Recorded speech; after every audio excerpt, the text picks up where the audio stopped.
have there are also as Head of Postgraduate Research Student Experience and as the lead for research for the School of Health and Social Care. You might guess by that I quite like research. I love it. I love it. It does excite me, fascinates me, confuses me, does all sorts of things. Today, talking to you about writing for publication.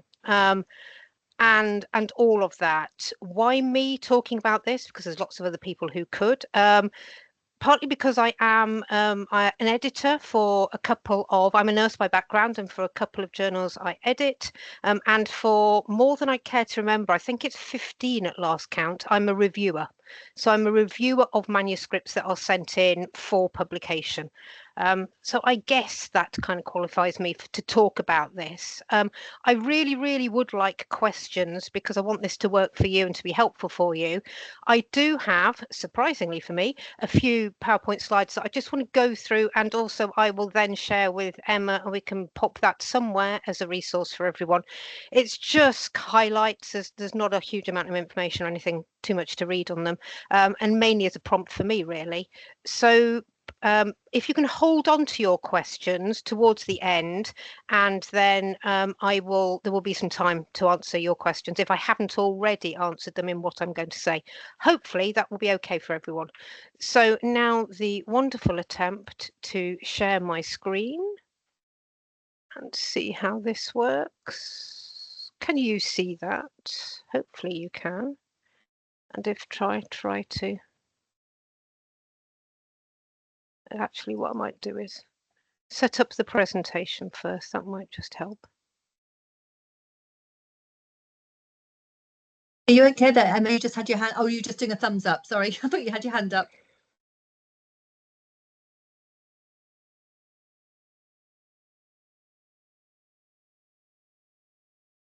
Okay, so it's only going to share like that today. That's absolutely fine. So hopefully you can all see that. I can still see you, so this is lovely. Let's tell you what I'm going to talk about first. So a few things. A little bit about how we might select the right journal, the right publisher for your work. Something around abstracts with impact. The impact bit will be revealed when I talk about it. A bit about manuscript content, and highlighting to you what that might look like. Obviously, a bit of an eye-opener into, if you're not aware of this already, the review process. What exactly is it? What does it mean? How does it happen? What happens? And then that opportunity for questions and discussion to highlight things that perhaps I haven't talked about, or to answer or clarify anything that I have talked about. Okay, let me get going then. So the first focus really is just thinking about the right journal for your paper. And there's quite a lot of information and things that should go on here. The first bit of information really is understanding what your manuscript is about and finding a match, finding that right journal. And the way that you do that is by looking at the journal. So just making sure that you are very clear on the journal, the type of things that they tend to publish. That is that sense of reading the journal, looking at the articles that regularly come out of there. And also understanding some of their author guidelines. All journals that are peer reviewed, and I will go on to the peer review process later, have author guidelines. Relatively easy to find, and also that sense of being very clear about the type of manuscript that you might be sending, and therefore the format that they would like it in.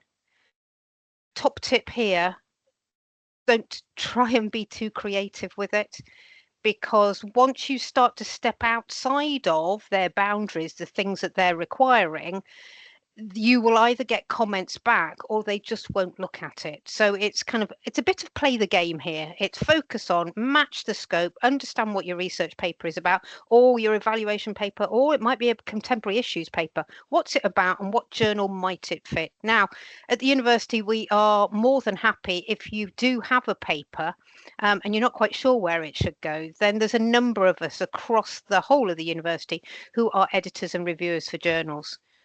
So delighted if you want to contact us and ask us about, where do you think it might fit? And I do this with a lot of my students that I write with all of the time, just trying to find the match. Next one is assessing the quality. This is not assessing the quality of your paper because we know that's fabulous. What we're trying to assess is the quality of the journal that you're sending it to. Making it sure it is the right journal. There's an awful lot of journals out there. Reading a bit, there's always the about this journal section. Read that because that will give you a lot of indication in terms of what they do. Another indicator of quality that some people may have come across already is something that they call an impact factor. What is their readership like? How are how are the manuscripts that are printed in their journal actually looked at and cited? How often are they cited?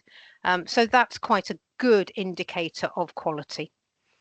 And also you'll read a lot of their articles and you'll understand whether you think that the papers being published are of good quality. Do you think they're giving you the right information? Do you have questions about their methods or methodology?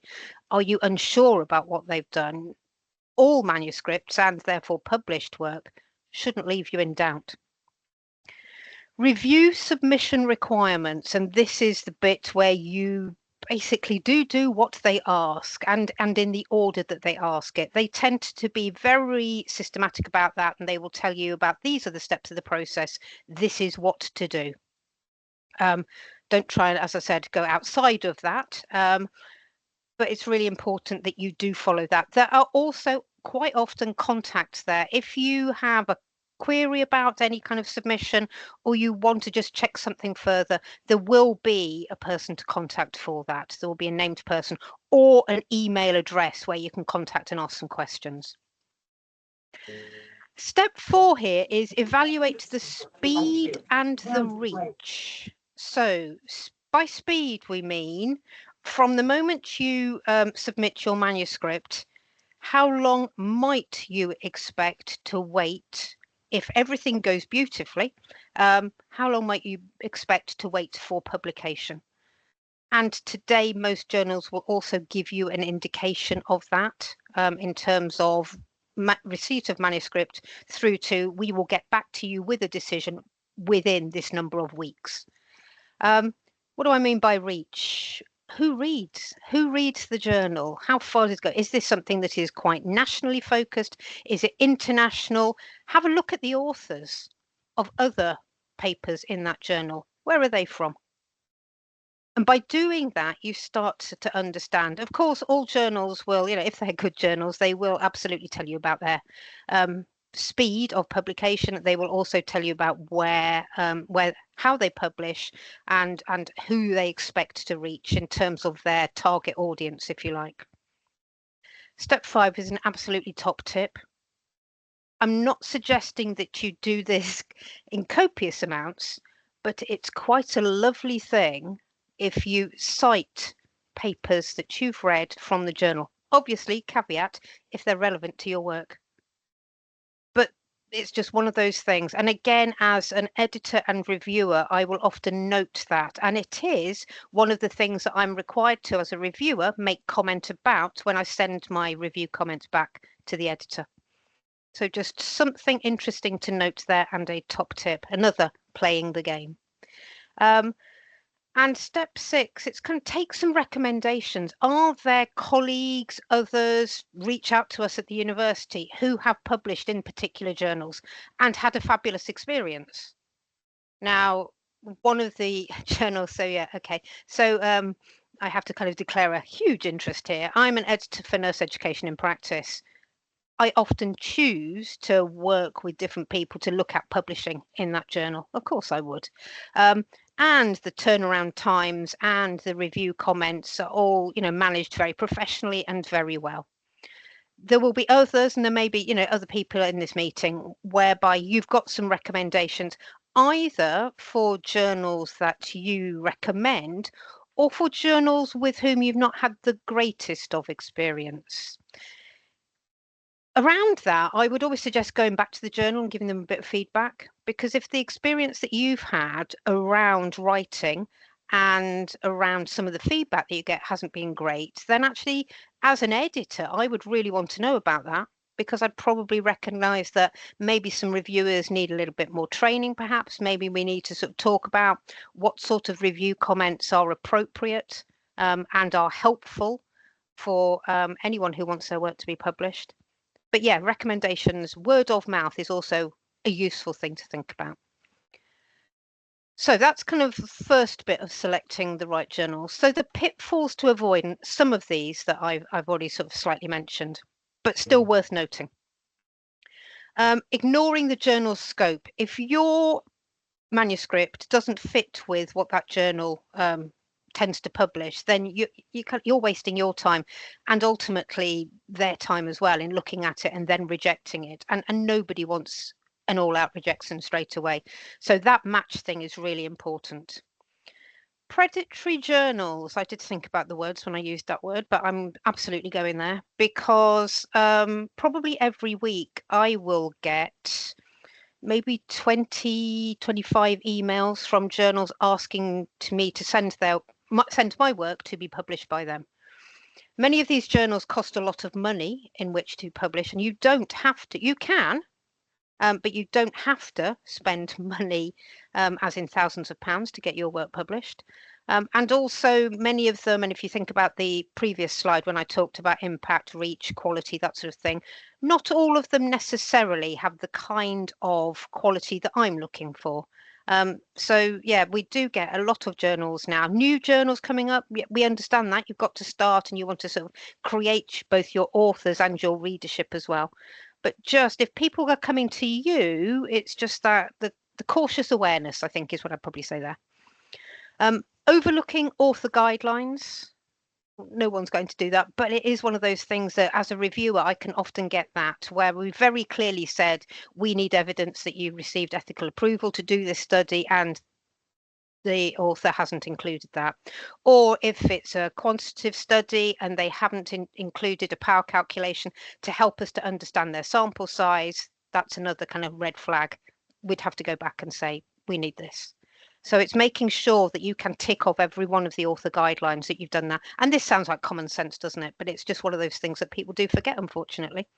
This is my top tip one, isn't it? Neglecting to cite relevant work from the target journal. It's not a necessity, it's a nice to have, if relevant to your work, if you can fit it in. And my final top tip in this section is a well-matched journal increases the likelihood that you'll be accepted, but also maximizes the impact of your research.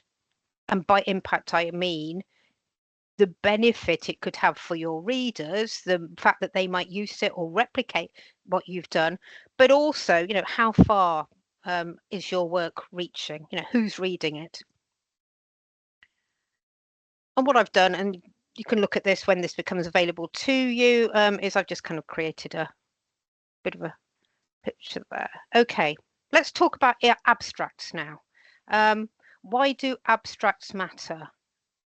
Because it's probably the main thing that most people read. If you're doing, and probably from your own experience, if you're doing a search of the literature, quite often you will focus on abstracts to start off with, just to get a bit of a feel for what those people are writing. And you've got to, said that, hook them from the start. You've got to take that reader and help them to understand absolutely why they should care about your study, the piece of work you've done. The other thing in this terms of why it matters and having impact is highlighting the real world significance of your research. The so what, if you like, that must be part of your abstract. You're almost telling that person why they should read your work and carry on reading it and not just stop at the abstract. The other thing that should be included in an abstract is what is the gap that you're filling? What is the really interesting or informative or unique piece of information or pieces of information that they may get from your work? Where's the gap in terms of what hasn't been talked about or researched in the field? And so therefore you're making this really clear in terms of the additional information that your study, your piece of work will share with them. Get straight to the point. You don't have time in an abstract to be using lots of words, which for people like me who love words is a bit of a challenge. But you've usually got around 200 words. So you've got to be really succinct. You've got to be really clear on the aim of your study. And you've also got to highlight objectives, a hypothesis with some precision, not lots of explanation. So this is about how you write to some degree as well. The other thing that you need to be able to highlight is that how you did your piece of work. How was your research carried out? It's almost that kind of recipe, the formula. So detailing your methodology, which will obviously underline the credibility, but it will also be the how was this done section. It's probably only a couple of sentences in your abstract, but straight away, you've probably gathered, an extra readership because some readers will be looking at your work in terms of results, discussion, the so what bit. Others may be looking at your work because of the methodology that you've used. So another hook for people. What did you find? And I've called treasures. What were the thing that you unearth? And it's a bit of a spotlight and highlight of key results rather than trying to tell them everything. You won't be able to do that. So the real nuggets of gold that you found, if you like, are the things that go into your abstract. And the so what is the final bit of impact, really. Sort of what does your research add? What do your findings imply, and what might happen as a result of your findings? Can you link it to change, and therefore link it to impact and benefit? And as I've said on that slide at the bottom, every single word that you use in an abstract plays a crucial role. So it's in writing it, refining it, and then probably writing it again until you've got something that's succinct but has impact and will grab your reader from the start. So that's the bit about abstracts, that first bit, and for some, and I'm guilty of this as well, the only bit that they read of your work. Let's move on now to manuscript content. And I've just literally gone through the sections, assuming that this is a report of a research study. And again, for different types of papers, there will be very clear author guidelines in terms of what it is you're writing about and how you must present it for that particular journal. Titles. I don't know about you, but often when I've been searching the literature, I'll come across a title and I get really excited because I think, oh my word, this is the article. This is the one that's going to tell me everything. And then I read the abstract and I get really disappointed because I think, oh, the title bears no resemblance to what you say you've done in your abstract. And I'm really confused now. So titles are really key. They need to say what it is rather than trying to be too sensationalizing or something that gives you sort of, far too many words and you can't quite interpret it. So keep it short, keep it to the point. Clear, serious, relevant to your study's main findings, perhaps.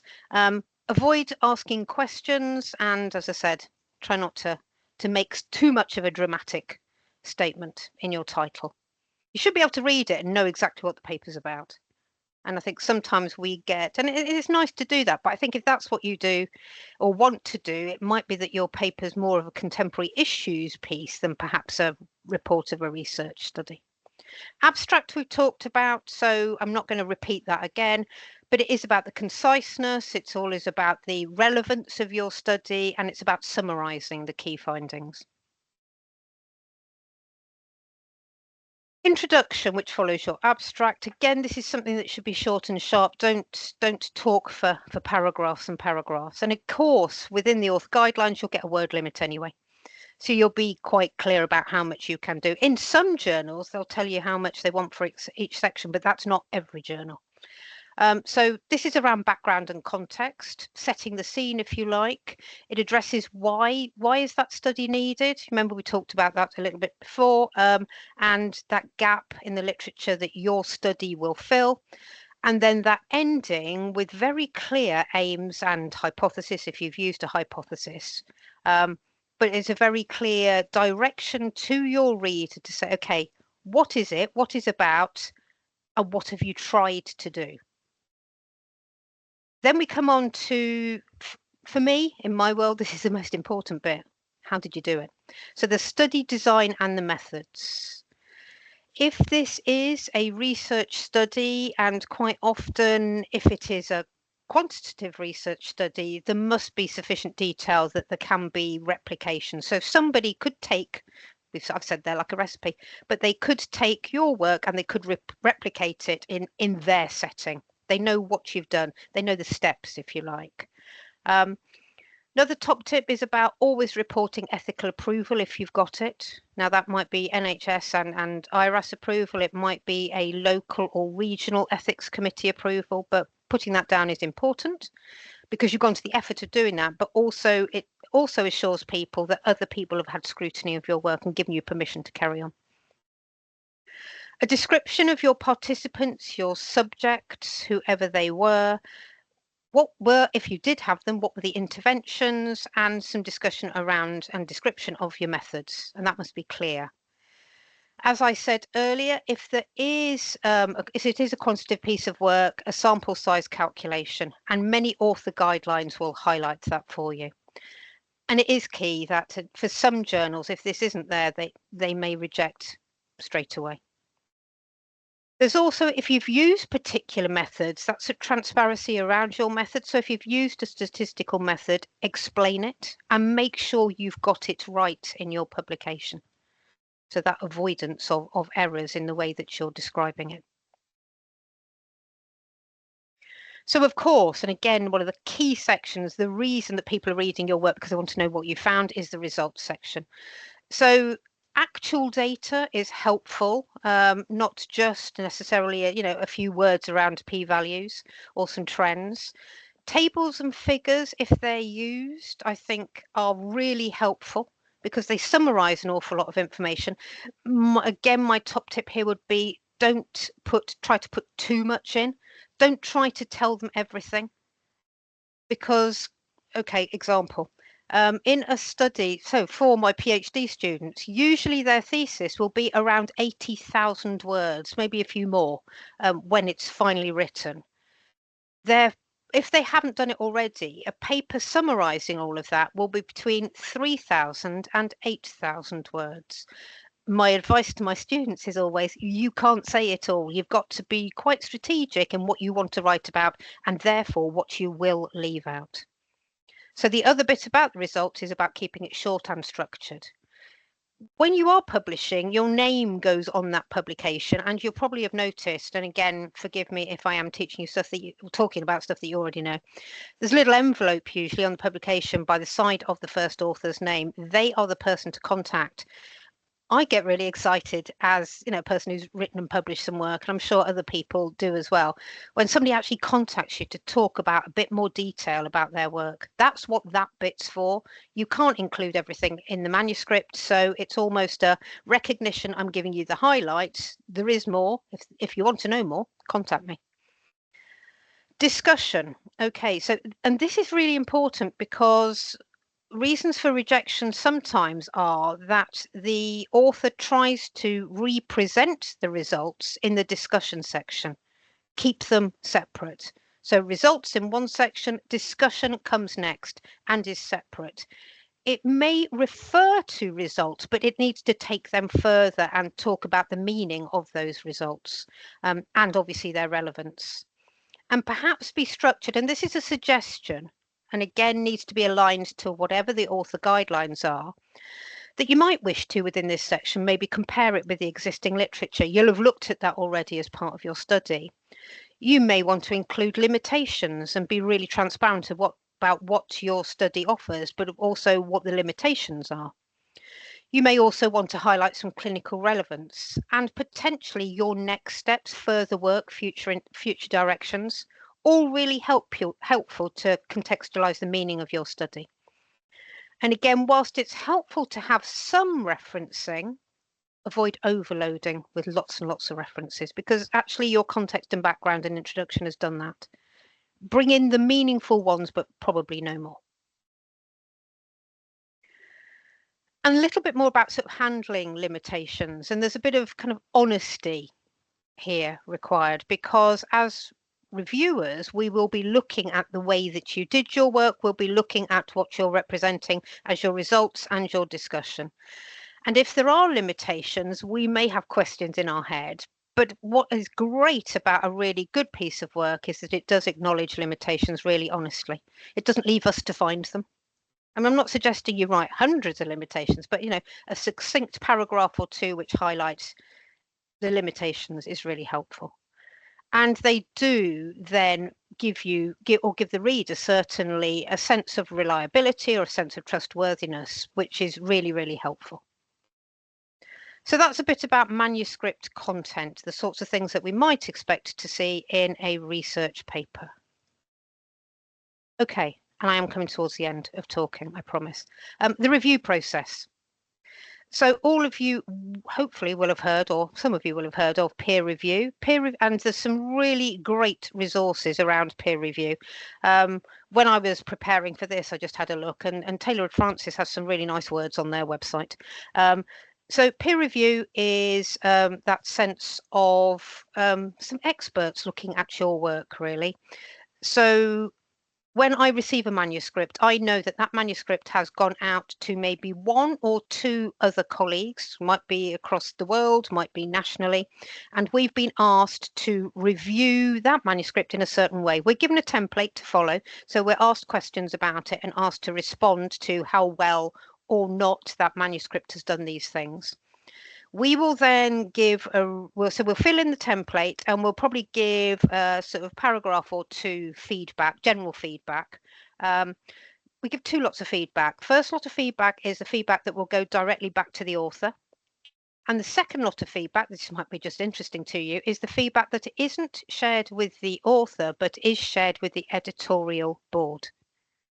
So it might be that you've kind of written some comments and you want to say to your editors, this is a really important piece of work. It does need some modification. It needs some changes, but it would be great if we could see work like this published. That's the sort of thing I'm more likely to say to editors. I'm not going to say that to the author. I might say this is really important work and we'd like to suggest some modifications. But yeah, it's those sorts of things. Or I might highlight the things that are missing to the editors as well. Another thing so you will eventually, within their timeframes that they've published, get some responses back. And the responses will be a range of things. It might be that you haven't quite made the match to their journal and it is an outright rejection. I have a story about that, so I'll tell you that one now.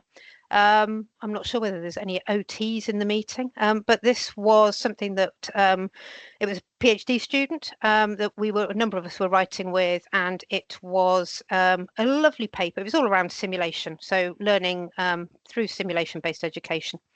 And it related to occupational therapy students. So we sent this to the British Journal of Occupational Therapy, who rejected it, sadly. We then decided to go to the Australian Journal of Occupational Therapy, who, with a few tweaks, and this was kind of minor amendments, published it. Great for us.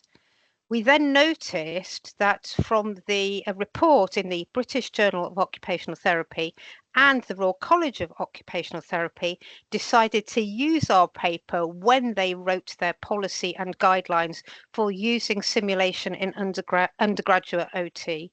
So we all had a little bit of a smile and a laugh to ourselves, because BJOC could have published it themselves. They decided it wasn't for them right now. So even if your work doesn't get to your target journal, or your first target journal, people will read it and you can create significant impact. That's the kind of moral of the story, really. Responses to review I've put up there, and this is about knowing how to respond. And again, there'll be people in the meeting who have already done this on a number of occasions. I tend to create a table, so I will literally cut and paste all of their comments in one side, and then I will include my responses the other side. I am always, would you call it a little bit obsequious? I don't know, but I always say thank you very much for your comment. I just think it's the right way to go. I can then respectfully disagree with what they're saying, But I can also then highlight to them the ones that they have said, and I think, oh yeah, I really do need to change that. Let's say thank you for your comment, and then I'll tell them what I've done, and also tell them which page number or what bit to find it in. It's helpful, it's easy, it helps them to do the review process much more quickly, really. Knowing your boundaries, it's that, and by this I mean, at what point, if you've had a couple of rejections from a couple of journals, do you go and seek the third or the fourth, or do you look at your paper and think, oh, actually, do you know what, we might look at rewriting this, reframing it, or even, because you've already probably been given some feedback, hopefully, using the feedback and then perhaps presenting it to a different journal. And again, it's just kind of knowing when to stop is one of the things. And I would always suggest, unless it's an outright rejection, don't stop on the first go. If they offer some comments, then I think it's always worth, if you're happy to make the amendments and they don't change the nature of the manuscript that you're wanting to publish, I think it's worth going again and responding to their comments. And then that managing the process. Acceptance is a wonderful thing, very exciting, lovely to know that your work is valued and will be read by others. Rejection is part of that.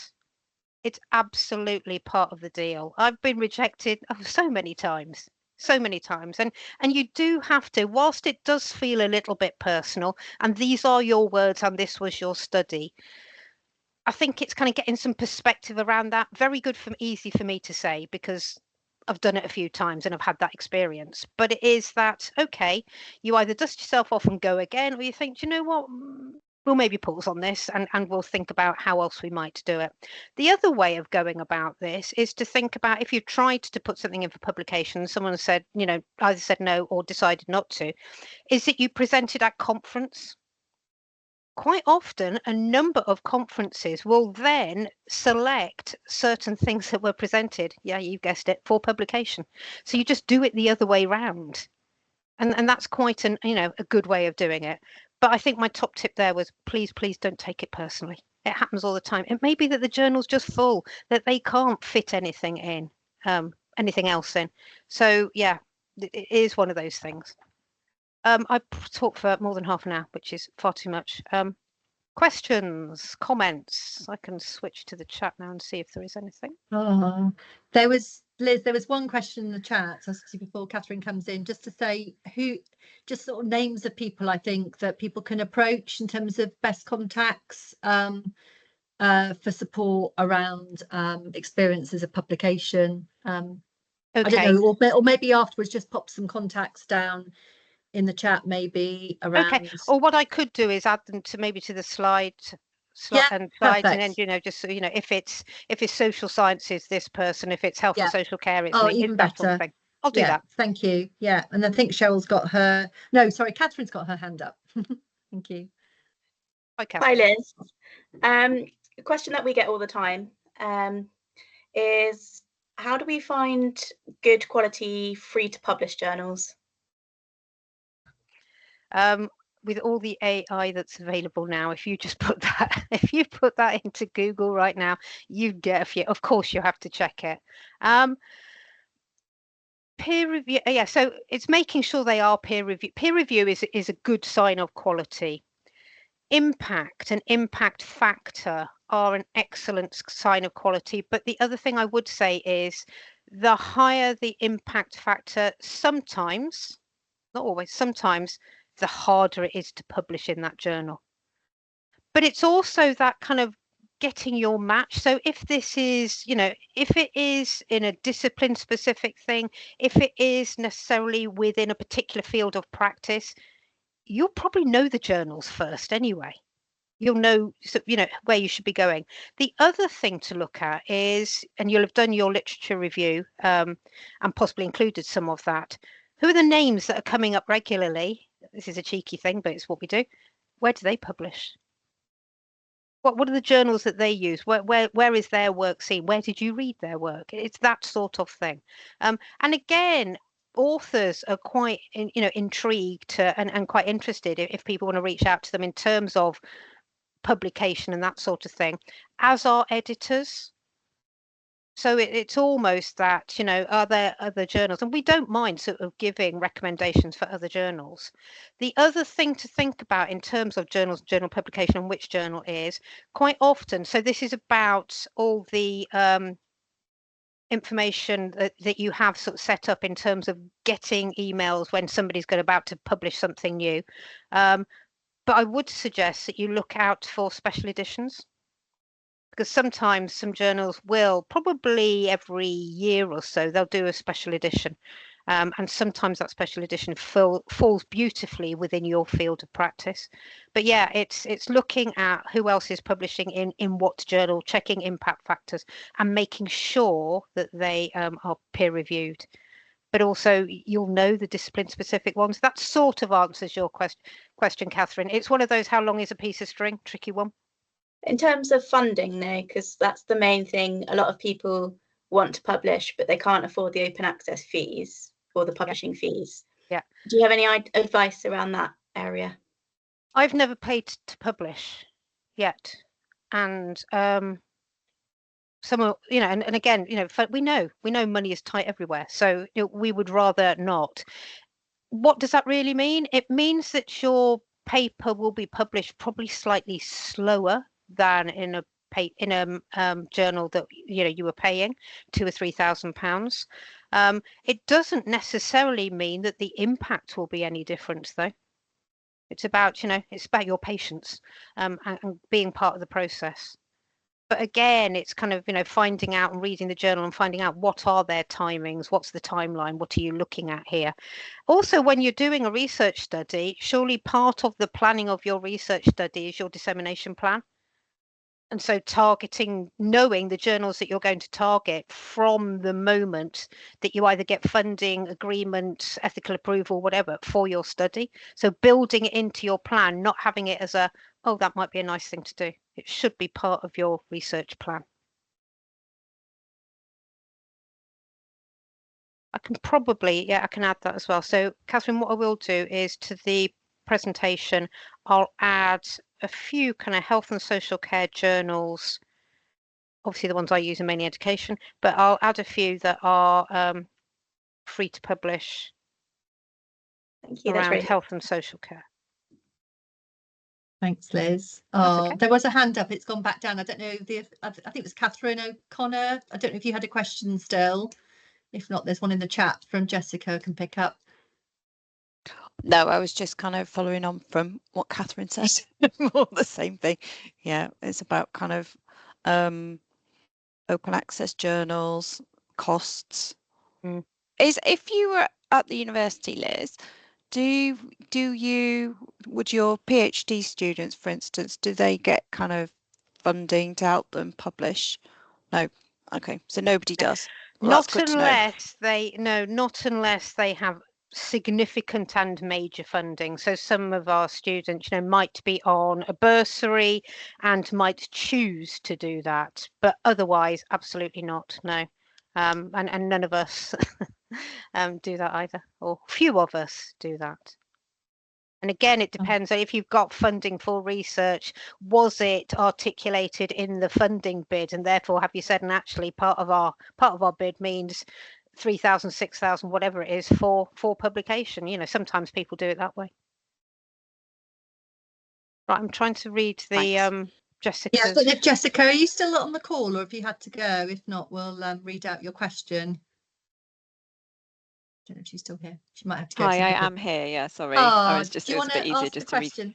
Yeah, so it was just around finding journals that will accept kind of non-standard research methodology, so things like service evaluation and audit. Just find a lot of journals will be very specific around you needing to have ethical review, and obviously with some of those methodology you don't necessarily need that. And I found it quite difficult to, first of all, find that information from journals, and it sometimes hasn't been until submitting it and getting a sort of straight out rejection saying that it doesn't fit their criteria. So I just wondered whether you had any advice for like finding journals that do actually publish more of that kind of clinically based studies that probably quite a lot of us on this call are doing. So happy to have an offline conversation with you. We can catch up just so that I can understand. So, and delighted to help if I can.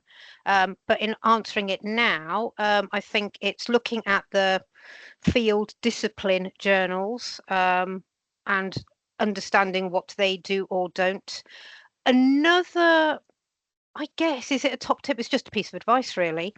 Is there somewhere in there, this is absolutely playing the game, is there somewhere in there where you could add 1 or 2 sentences which basically tell them that this is a service evaluation and therefore needed no ethical approval? It's almost like stating the obvious.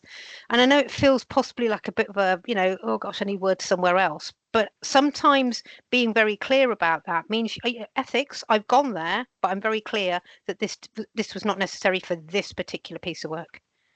So that might be worth doing. But I'm very happy if you can send me or contact, you should be able to contact me at the university, and then we can have a conversation about specifically about this, and I can try and help.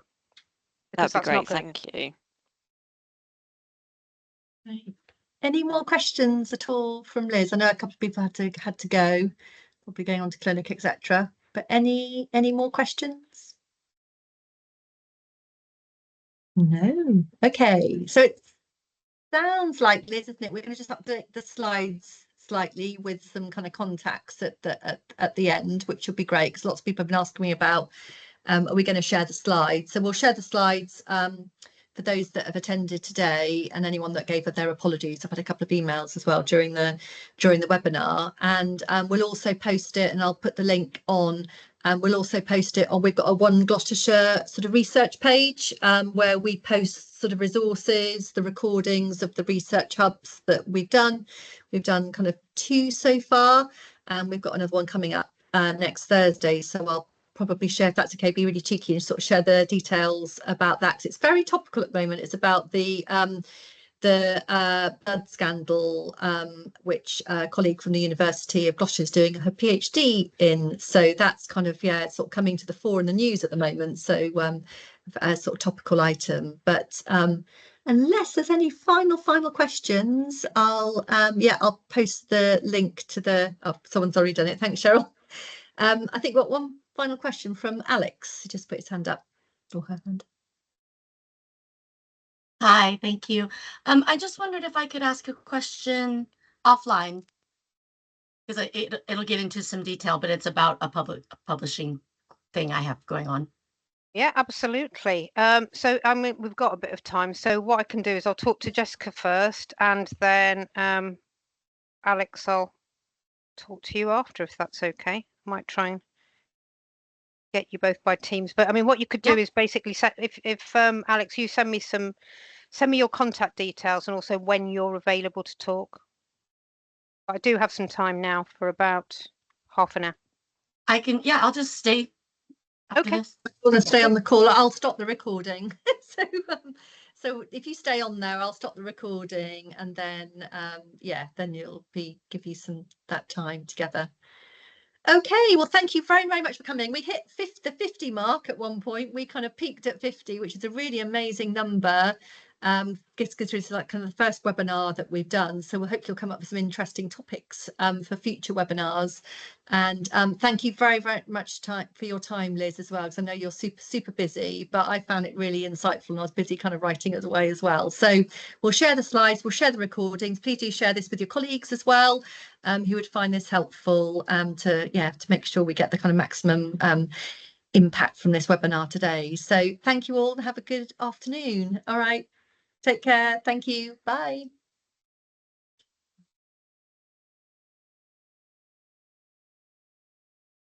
Just going to stop the recording.